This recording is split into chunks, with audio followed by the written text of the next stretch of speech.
to Mr. President. Thank you. Thank you very much, very much. Prime Minister Starmer, Melania and I are tremendously thankful for the wonderful hospitality that you and Lady Starmer have extended today at Chequers. Quite the place, I must say, quite the place. And we're grateful beyond words for the spectacular honor of the state visit yesterday at Windsor Castle, hosted by His Majesty King Charles III and Her Majesty Queen Camilla. These are two fantastic people. We will never forget it. As I said last night, the bond between our countries is like no other anywhere in the world. The United States and the United Kingdom have done more good on this planet than any two nations in human history. That is thanks in large part to the traditions of British liberty, which grew up on these isles, these beautiful, magnificent isles, and were carried by our ancestors to the New World. We're forever joined, and we are forever friends, and we will always be friends. This enduring connection is why I was thrilled that the United Kingdom was the very first country with which we made a historic trade deal, and a very good trade deal. He's a tough negotiator. I think it was a better deal for you than us, but these are minor details. It's a very good deal for both of us. He's a great negotiator who will extend our unparalleled security alliance into the realm of economic security for the first time, and I look forward to finalizing it very soon. We'll have it done very quickly. We have also just signed a historic technology prosperity deal, one of a kind, to ensure our countries lead the next great technological revolution side by side. In fact, we just left the business leaders, the biggest in the world. Some are in this room right now. And that was quite a meeting we had on business and trade and technology.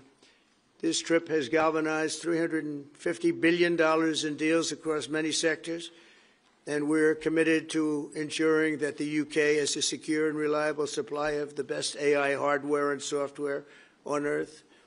And we supply that, and we'll make sure we supply it in quantity to the UK. We also are joining forces on quantum computing and nuclear power, a natural partnership for close allies. The United States, as you probably have heard, is doing better than it has ever done in terms of business and investment. The stock market has hit a new high, as you know, and that's for many, many days out of our fairly short 8 months. And we seem to be hitting new highs, and I think we're going to do much better even as time goes by. Jobs are at a record, and most importantly, we have more than $17 trillion, $17 trillion, and this is during an 8-month period being invested in the country, which is not only a record, but if you compare $17 trillion to the last year of the Biden administration, they did $250 billion. They didn't do $1 trillion for the 4-year period. We did $17 trillion of investment coming in. A lot of it's because of tariffs, and a lot of it's for a lot of other reasons, but there's never been anything like it. It's an economic superstar. That's what's become. It was mismanaged and badly handled for a long period of time, but it's not badly handled anymore. So that's a record, and remember, that's up until 8 months. We have another few months to go, and that number is going to get significantly higher, especially if we win a certain case that we're waiting to hear. That will be something like the world has never seen. I want to congratulate the United Kingdom on making the vital commitment to spend 5% of GDP on defense at the NATO summit this year. We've worked together very closely in so many ways. I'm very honored to tell you that we've solved 7 wars, wars that were unsolvable, wars that couldn't be negotiated or done. The U.S. has done 7 of them. The one that I thought would be easiest would be because of my relationship with President Putin, but he's let me down. He's really let me down. It was going to be Russia and Ukraine, but we'll see how that turns out. But that turned out to be, I thought it might be among the easiest of the group. But we have settled just about every conflict, and as you know, we're working very hard on Israel and Gaza. All that's happening over there. Complex, but it's going to get done. It'll all get done right. And likewise, Russia and Ukraine will get done. But you never know in war. You know, war is a different thing. Things happen that are very opposite of what you thought. You thought you were going to have an easy time or a hard time, and it turns out to be the reverse. As we saw in the unforgettable parade yesterday at Windsor Castle, what a place it is. The British Armed Forces carry on one of the finest military traditions in the world, one of the greatest marching bands, one of the most magnificent sights I've seen. I know that our service members look forward, and we do look so forward to working even more closely with yours as you push toward that 5% goal. And I think, Mr. Prime Minister, you're just about there. You're going to be there very quickly, along with a lot of other great countries. I want to thank NATO and our wonderful head of NATO, who's really worked very hard, Mark, for the job they've done. As you know, NATO is at 2% GDP, and they didn't pay it. Now they're at 5%, then they pay it. And we appreciate that. And we're sending a lot of weapons to NATO. NATO is paying for those weapons in full. But we're sending them, and we're doing a great job at getting them what they need. And we appreciate the fact that they're taking care of it, because the United States is into that war for $350 billion. And just really very sad. Just got out of control. They didn't know what they were doing. But over the generations, British and American warriors have shed their blood side by side in defense of liberty and freedom. And that's why it's so imperative that the United States and the United Kingdom stand together for these fundamental rights and values of the English-speaking world. And we've always stood together, and we will continue to. Just last week, a great American, Charlie Kirk, was heinously assassinated for speaking his mind. He was a great young man, incredible future. Some people said he might be president someday. I told him, I said, Charlie, I think you have a good shot someday at being president. And he just wanted to take care of youth. He loved youth. I've never seen anybody relate to youth like Charlie, and they related to him, and they're devastated. But I appreciate the many British citizens who have offered their condolences. And again, Charlie was a great person. We'll be going out to a service on Sunday. I'll be leaving with some of the people in this room just to celebrate Charlie and all that he's done. So incredible. Never seen anything like it. But I hope that together our nations can lead a movement to defend the glorious traditions of freedom on both sides of the Atlantic. There could be no greater tribute to the immortal bonds of affection and loyalty that unite the British and the American people for all of time. We have a relationship like no other. It will always be that way. We will always be united. We'll always be together. And I just want to thank you, Mr. Prime Minister, for the great job I think you're doing. Thank you very much. Thank you.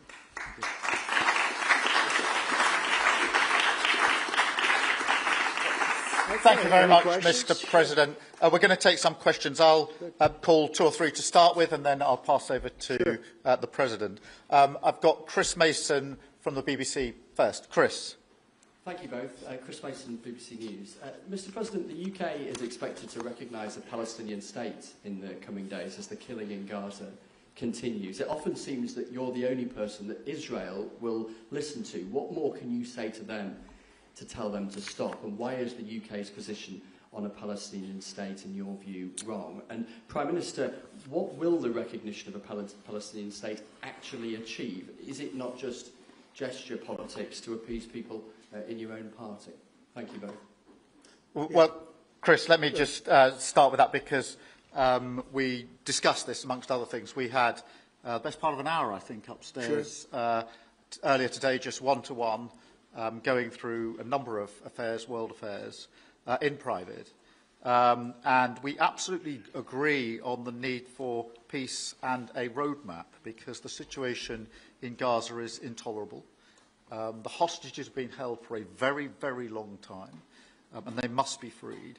And we need aid to get into Gaza at speed. And so it's within that context of a plan for peace, which we're working hard on, which not only did we discuss this morning, but our two teams have been working together on, that the question of recognition needs to be seen. And so it's part of that overall package which hopefully takes us from the appalling situation we're in now to the outcome of a safe and secure Israel, which we do not have, and a viable Palestinian state. Thank you.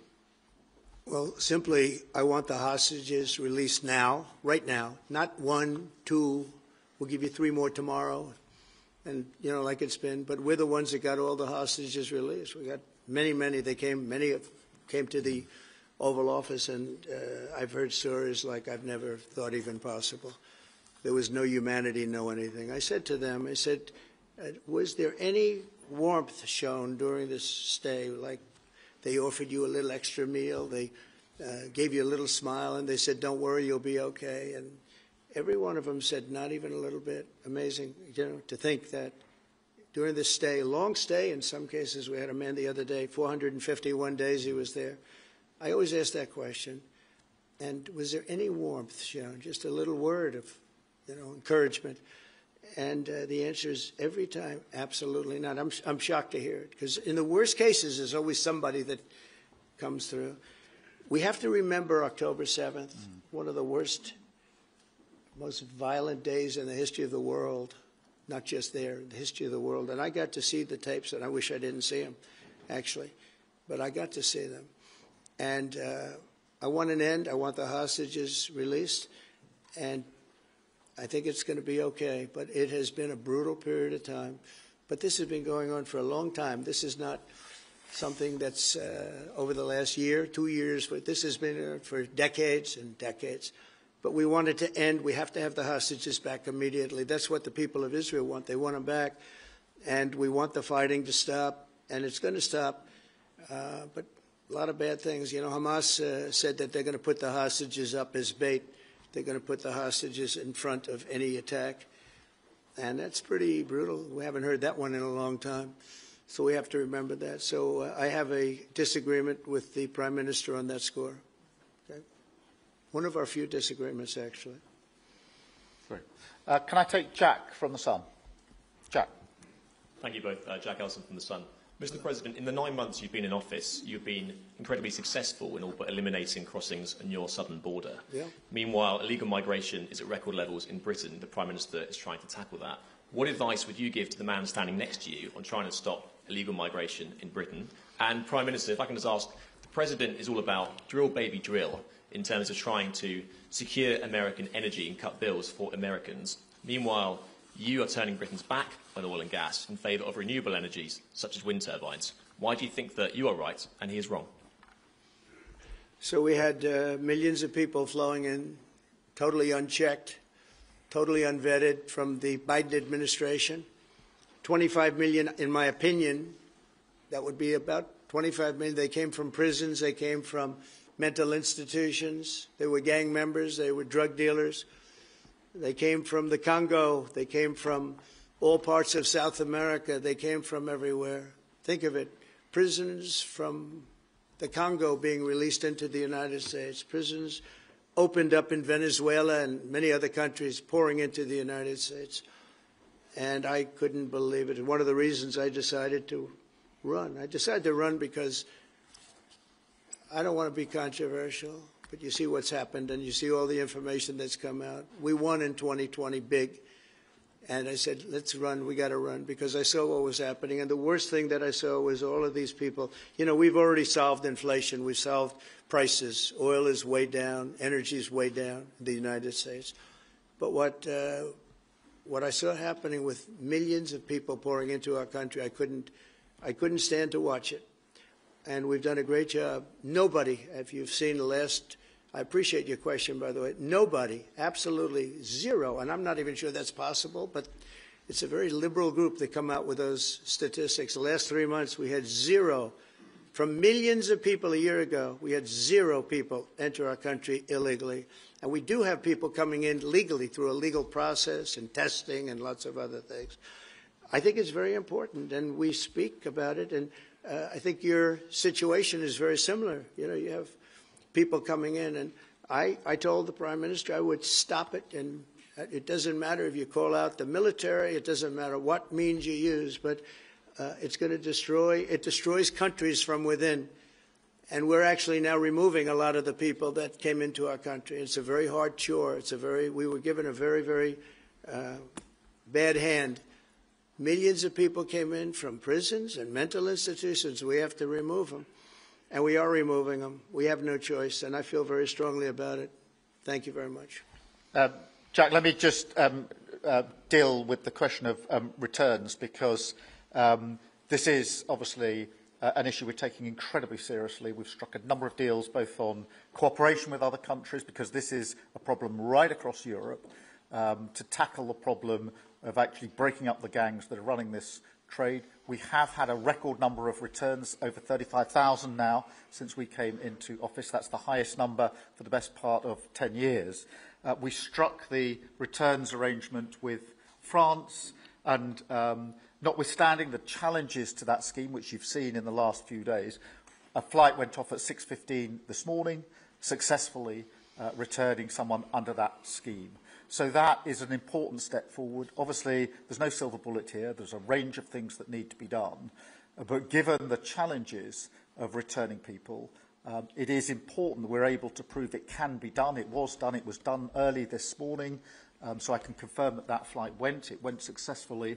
And I'm pleased about that. Now we need to ramp that up at scale, which was always envisaged under the scheme. But it's very important that we have been able to prove that the proof of concept, if you like, that this can be done, and will continue in that way. On the question of energy, firstly, let me be really clear that I am absolutely determined to ensure that the price and cost of energy comes down, so that bills come down both for individuals, for families, with their household bills, but also for business, because this is so important. The mix will include oil and gas for many years to come from the North Sea.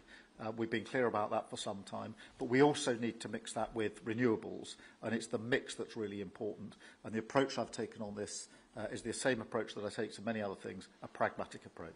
Thank you, Jack. I would like to say that we inherited the worst inflation in the history of our country. We had inflation, the likes of which we've really never seen. They say 48 years, and I'll accept that, but I really don't. We had the worst inflation in the history of our country. And we had an expression that I used a lot, drill, baby, drill. And as you know, we brought fuel way down, the prices way down.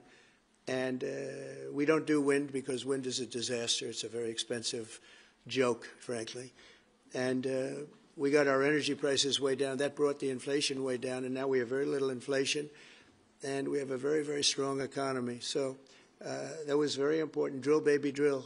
And you have a great asset here, and we spoke about it. It's called the North Sea.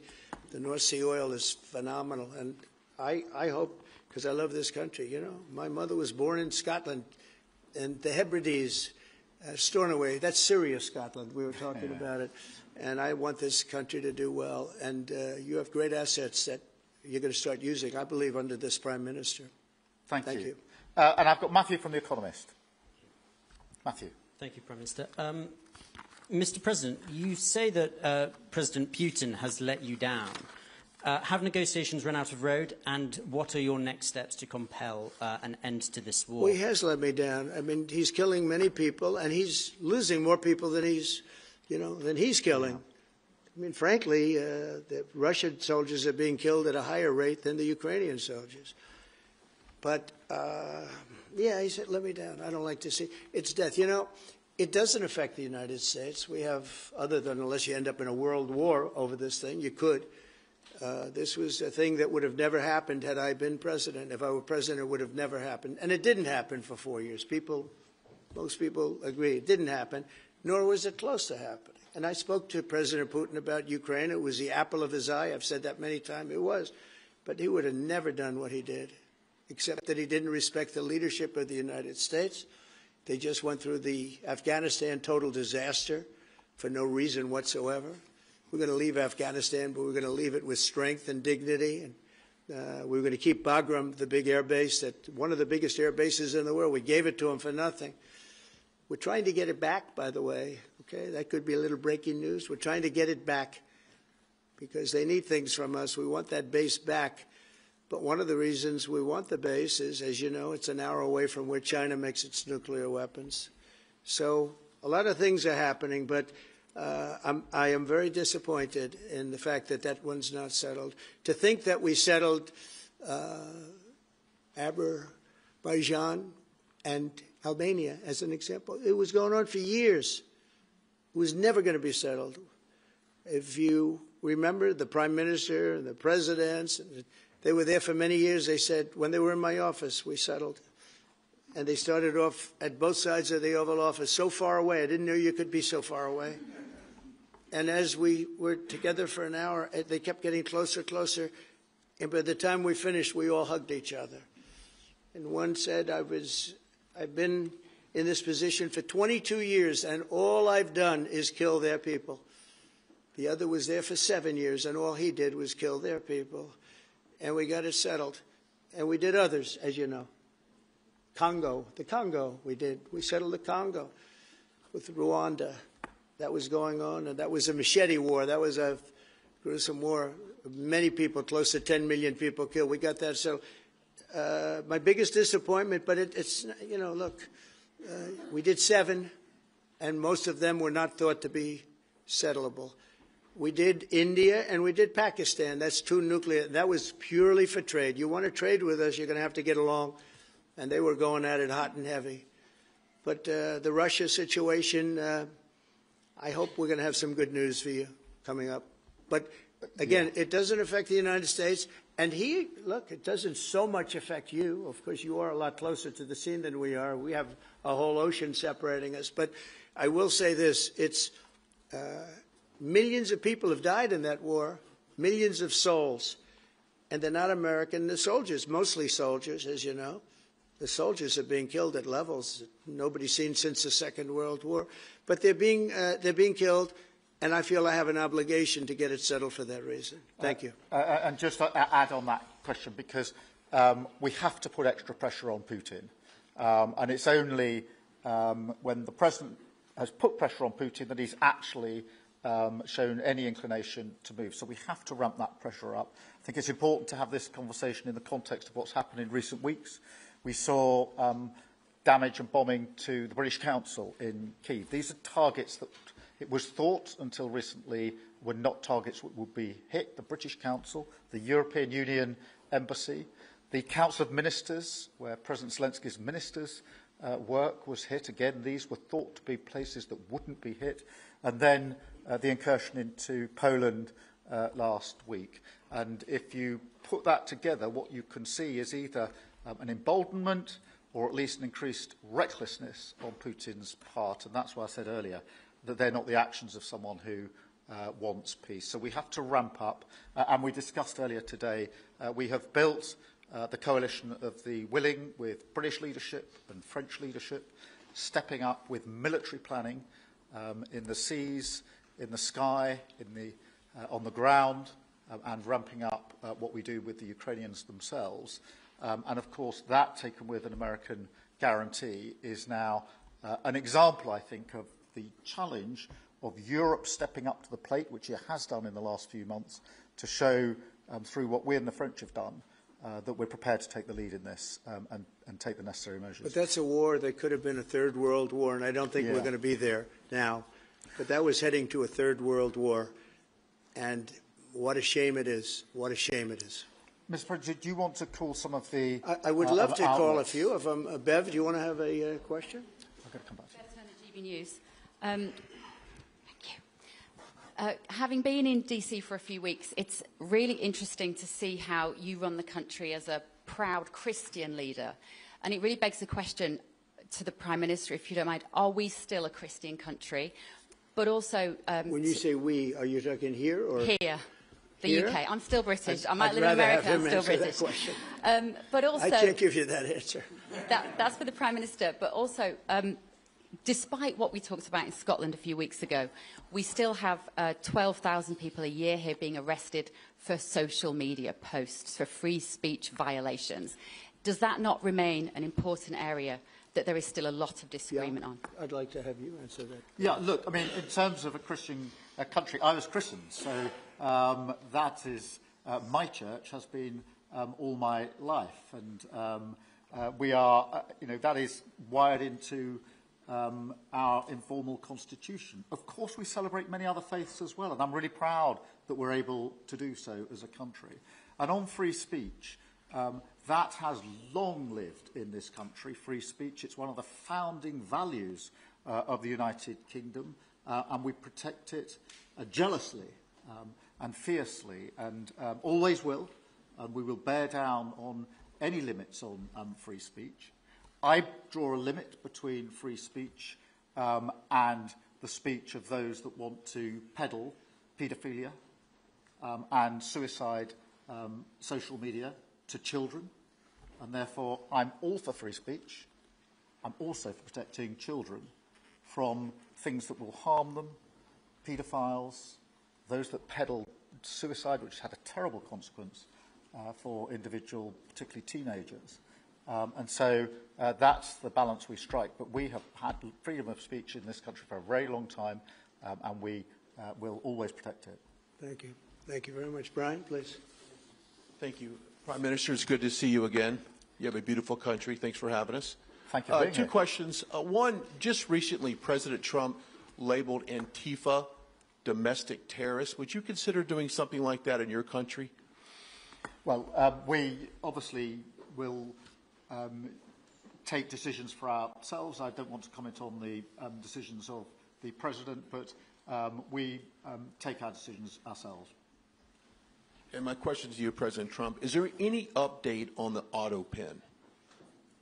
Yeah, it's just gotten worse from their standpoint.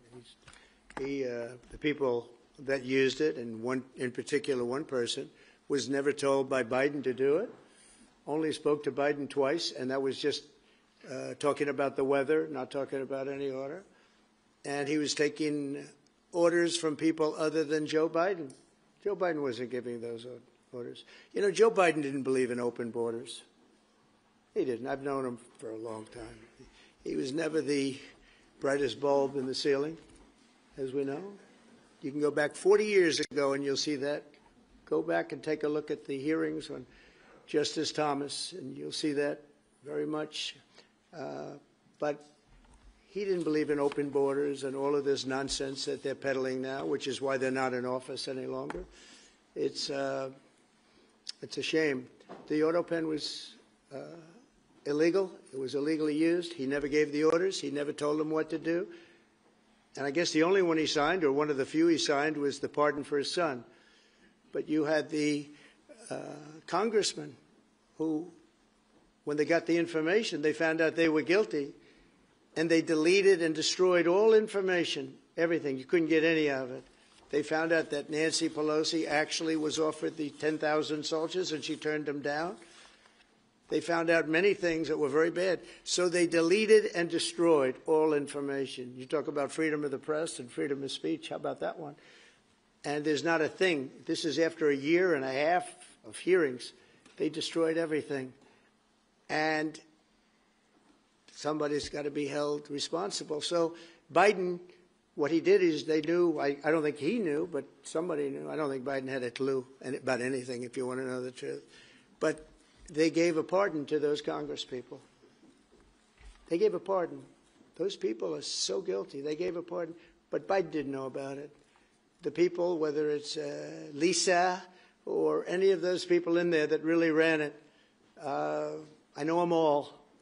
And they're sick people. They're smart people. They're very smart. They're probably brilliant, but they're sick in ideology. And they were running the auto pen. And it was totally illegal what he did. And I hope it's going to be so adjudged. Do you want to take one more, and then I'll Okay. go back to British? Let's see. Peter, go ahead. Thank you, President Trump.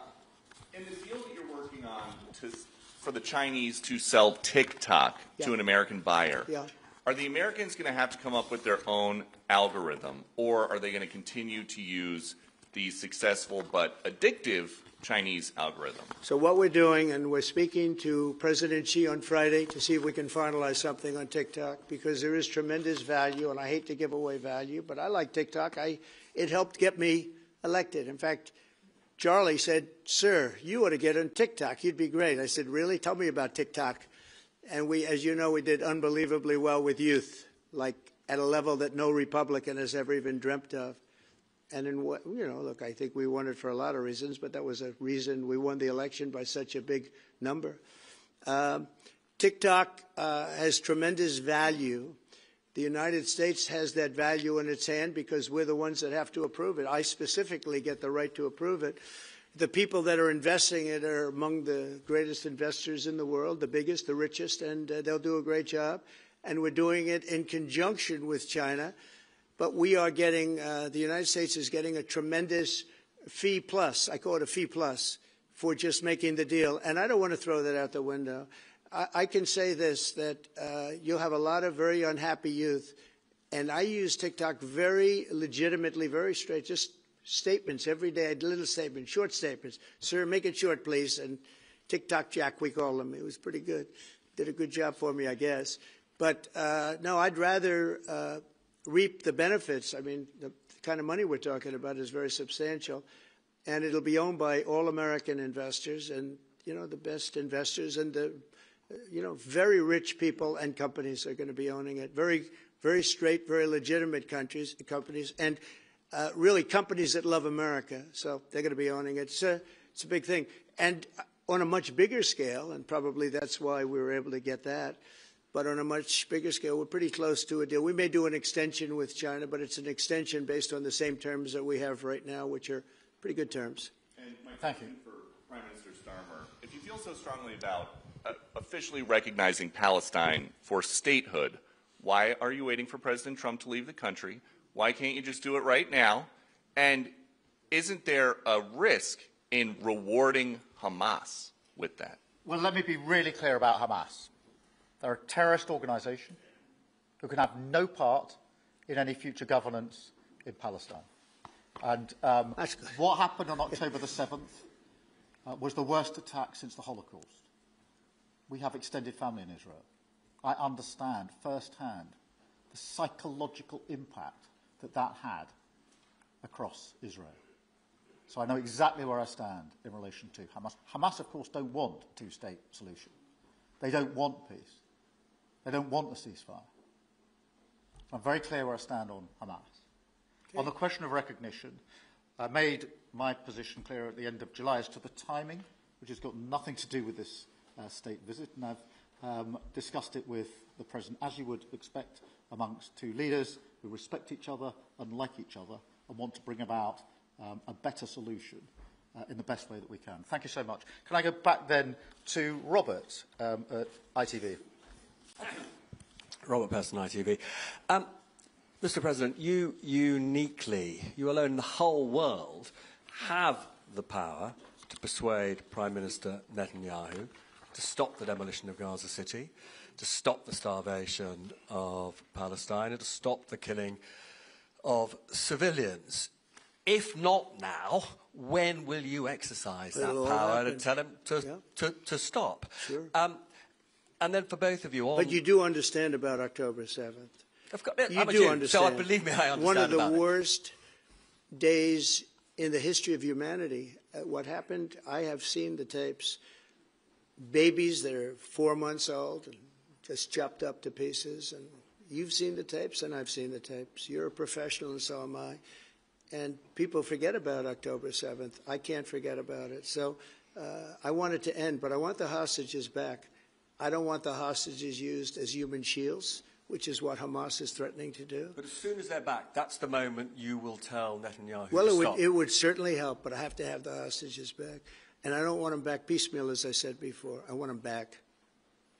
And on a separate issue, free speech, your Vice President, Vance, said that free speech is under attack in the UK. Do you agree with him? And Prime Minister, we saw the dismissal of a very well-known chat show host in America last night, Mr. Kimmel.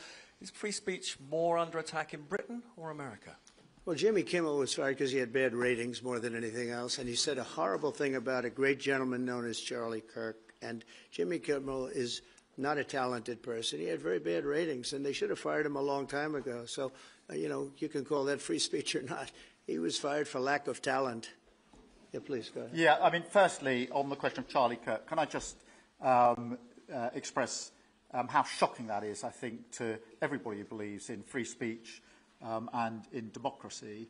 It sent shockwaves through the world, and I know that he was a friend of the President, and I reached out straight away to the President because I understood how impactful it would be on him and his family.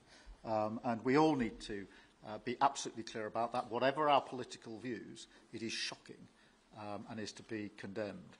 On free speech, not much to add to the answer I gave earlier. This country's had free speech for a very, very long time. It is part of who we are as a country, and it is the values that we fought for. We fought for it during the Second World War alongside each other. So we need no reminding of the importance of free speech in this country. Thank you, Robert. And I go to Beth for the final question, please. Beth.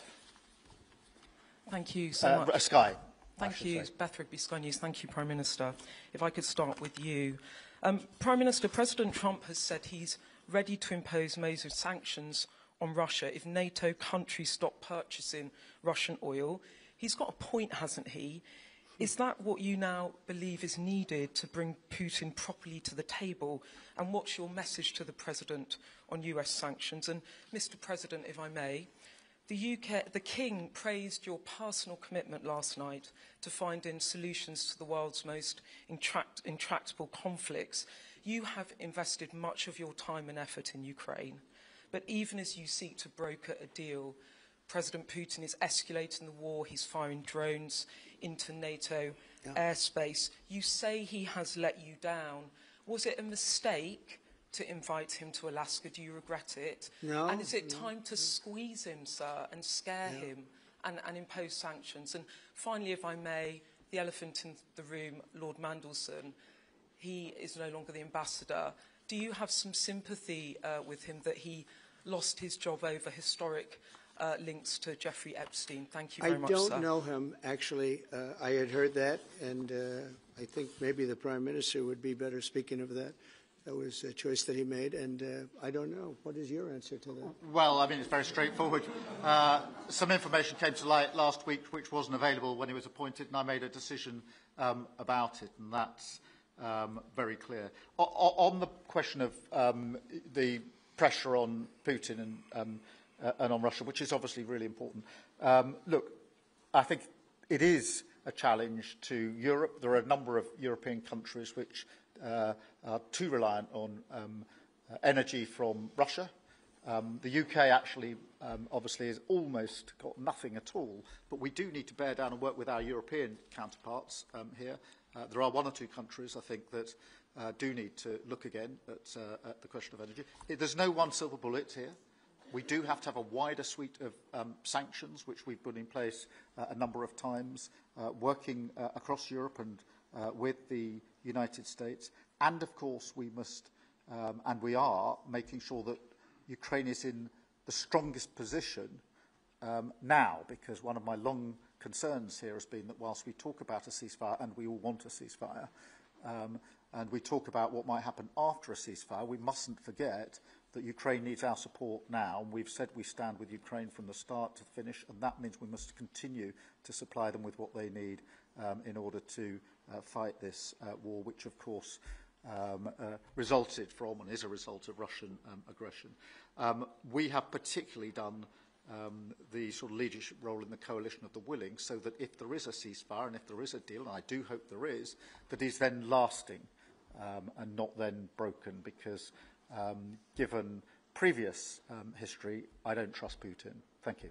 Very simply, if the price of oil comes down, Putin's going to drop out. He's going to have no choice. He's going to drop out of that war. And when I found out that the European nations were buying oil from Russia, and as you know, I'm very close to India. I'm very close to the Prime Minister of India. I spoke to him the other day, wished him a happy birthday. We have a very good relationship. He put out a beautiful statement, too. We have But I said, you know, I sanctioned them. China is paying a very large tariff right now to the United States. But I'm willing to do other things, but not when the people that I'm fighting for are buying oil from Russia. If the oil price comes down, very simply, Russia will settle. And the oil price is way down. You know, we got it way down. We're drilling and we produce more oil than anybody else in the world. We're doing a lot. But I was disappointed to see that. And the Prime Minister was disappointed to see that. And it wasn't him. It was other countries. And you can't do that. You can't do that. You can't. That's not playing fair with the United States. And we can't have that. Thank you. Thank you very much indeed. Thank you. Thank you. Thank you. Thank you. Thank you.